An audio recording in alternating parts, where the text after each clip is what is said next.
Salut à tous et non, je vous l'assure, le titre de cette vidéo n'est pas putaclic. Ce que je vais vous dire va vraiment briser votre enfance. Et je le sais parce que j'ai moi-même perdu mon innocence en découvrant cette information. De quoi on va parler aujourd'hui? De dessins animés, et plus particulièrement d'un dessin animé culte des années 90 qui reste à ce jour l'un des meilleurs dessins animés de tous les temps. Ouais! Alors avant de commencer, je tiens à le préciser, mais je suis pas du genre à dire bêtement c'était mieux avant et tout ce qu'il y a aujourd'hui c'est nul et inutile, parce que c'est totalement faux. Ces dernières années, j'ai découvert des dessins animés absolument incroyables qui font désormais partie de mes œuvres préférées, tout genre confondues, séries, films, etc.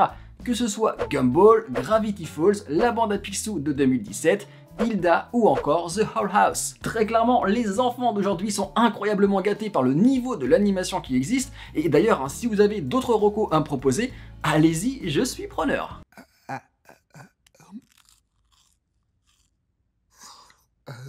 Après, je dois bien l'avouer, mais ayant grandi dans les années 90, j'ai quand même un petit peu le sentiment qu'on était un tout petit peu plus gâtés à l'époque. Alors, ok, nos dessins animés n'étaient pas aussi créatifs, aussi déjantés et aussi bien mis en scène que ceux d'aujourd'hui. Oui, je suis désolé, la nostalgie c'est sympa, mais faut être honnête aussi. Mais on avait cette chance d'avoir énormément de dessins animés avec énormément de genres différents et puis surtout énormément d'endroits où les regarder avec de véritables programmes qui nous étaient destinés quand on était enfant. La télévision, c'est pathétique! Et c'est simple, mes mercredis ressemblaient toujours à ça. Dessins animés sur TF1 le matin, puis sur M6 l'après-midi, et enfin sur France 3 en fin d'après-midi. Et puis surtout, à chaque fois, on avait des programmes incarnés, comme avec Nathalie Vincent sur M6 Kids, ou les Minicums. Contrairement à aujourd'hui, les programmes ne se contentaient pas de diffuser des dessins animés à la chaîne sans rien proposer autour. Et ça rendait vraiment ces rendez-vous ultra précieux, et ça renforçait notre attachement à ces dessins animés. Et oui, je pourrais parler des heures de cette période, parce que je vis dans la nostalgie. Je vous demande de lâcher maintenant vos télécommandes pour applaudir Bugs Bunny. Merci, merci, merci, merci. Et du coup, si je devais citer quelques-uns des dessins animés des années 90 qui m'ont le plus marqué et suivi, il y a évidemment Draculito, la bande à Picsou, les motards de l'espace, la cour de récré, Archie, Mystère et compagnie, les Rocket Powers, Creepy Crawlers ou encore et Arnold. Et c'est vraiment pour n'en citer que quelques-uns, tellement la liste est plus longue que mon nez. Génial! Je vais passer tout mon samedi matin devant des dessins animés! Et justement, en parlant de Hey Arnold, c'est ce dessin animé qui risque de ruiner votre enfance. Ce qu'il faut savoir, c'est que Hey Arnold est mon dessin animé préféré, et il n'y a pas très longtemps, j'ai décidé de me refaire un petit visionnage. Alors, si vous vous posez la question, oui, c'est toujours aussi incroyable. Comme je le disais, ce n'est pas aussi créatif ou déjanté que les dessins animés d'aujourd'hui, mais ça vieillit très bien, c'est toujours drôle et inventif. Tous les personnages sont cool, et toutes les petites leçons sont peut-être simples, mais restent efficaces. Et puis surtout, encore une fois, c'est inventif, il y a vraiment des concepts très cool. Finissons-en maintenant! Dis oui! Je refuse! Dis oui! Non! Dis oui! Non! C'est non! Oui! Ah! Tu l'as dit! Je vous déclare mari et femme. Or, parfois, après le visionnage d'un épisode, et comme vous j'imagine, je peux pas m'empêcher d'aller sur Google pour rechercher des images ou des infos sur la série. C'est comme ça que je suis tombé sur cette info hallucinante. Je sais pas si vous êtes au courant, mais en 2017, Hey Arnold a fait son grand retour sur nos écrans avec un film un petit peu spécial parce qu'il faisait directement suite à la série et permettait à Arnold de partir sur la trace de ses parents. Et entre nous, le film est génial. Bon, c'est vrai qu'il faut s'habituer aux nouveaux graphismes qui sont évidemment remis au goût du jour, et aussi aux nouvelles voix des personnages qui sont doublés par de nouveaux comédiens, étant donné que c'était des enfants à l'époque. Mais vraiment, on retrouve l'esprit de la série, et c'est un vrai kiff de retrouver tout ce petit monde. Et ce qu'il faut savoir, c'est que pour ce film, l'un des personnages principaux a eu le droit à un petit lifting, à savoir Phil, le grand-père de Arnold. C'est l'une des particularités du dessin animé.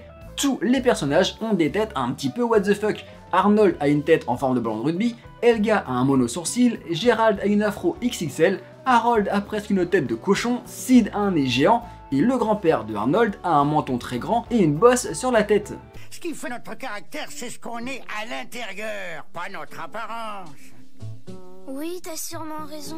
Sauf que, comme l'a révélé Greg Bartlett, le créateur de la série lors d'une interview accordée en 2017, lui et son équipe ont été obligés de modifier un tout petit peu le design du grand-père parce que, des années après la diffusion de la série, des fans lui ont fait part d'un étonnant détail. Lequel?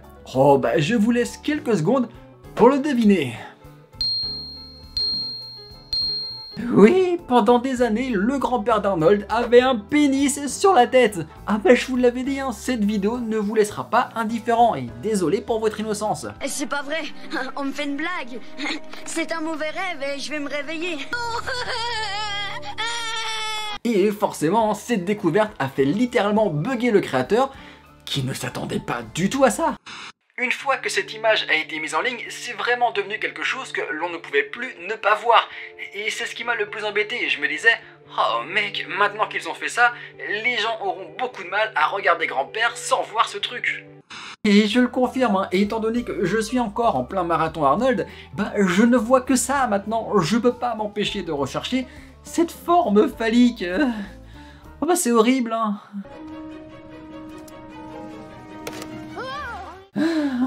Un choc pour notre enfance et notre innocence, mais aussi pour le créateur, hein, qui a donc été obligé de mettre en place quelques petits ajustements pour le film de 2017.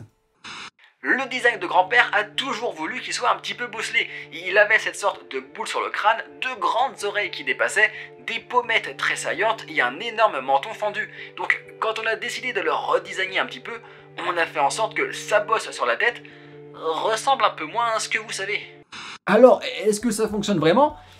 Bah, franchement, non. Non, parce que même si on se rend compte que même le menton est un peu moins prééminent, une fois qu'on a vu la forme interdite, on voit que ça.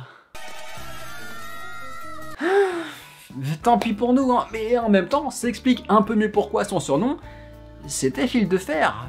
Si vous voyez ce que je veux dire. Bon, et sinon, étant donné que j'ai pas envie de vous laisser sur cette triste info, sachez que durant mon revisionnage, j'ai aussi découvert une anecdote à la fois inutile et à la fois cool. L'acteur français qui faisait la voix de Harold n'était autre que Romain Douilly, et qui est celui qui a fait la première voix de Reese dans Malcolm. Or, ce qu'il faut savoir, c'est que l'acteur qui jouait Arnold était Brice Ornac, et qui est la voix de Malcolm dans Malcolm. Voilà, c'est une petite coïncidence toute bête, mais qui m'amuse beaucoup et qui me permet de voir leurs échanges un petit peu différemment quand je ferme les yeux. J'arrive pas à croire qu'il m'ait exclu de l'école. Je me demande vraiment de quoi tu te plains. Toi, t'as seulement 2 jours, moi j'ai récolté 5 semaines. Il doit bien y avoir un moyen de faire quelque chose. On peut rien faire, Arnold, j'ai tout essayé. Ce bouffon de directeur a son règlement à la noix.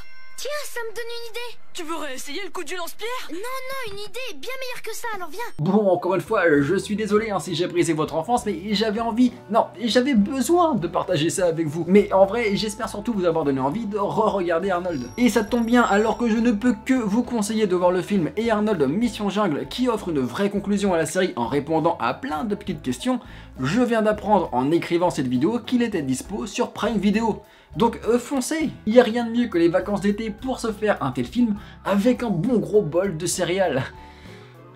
Si seulement les céréales Trio existaient encore. Elles me manquent. Trio, c'est 3 fois plus rigolo. Trio, c'est 3 fois plus rigolo. Sur ce, bon visionnage à tous et moi je vous dis à la prochaine.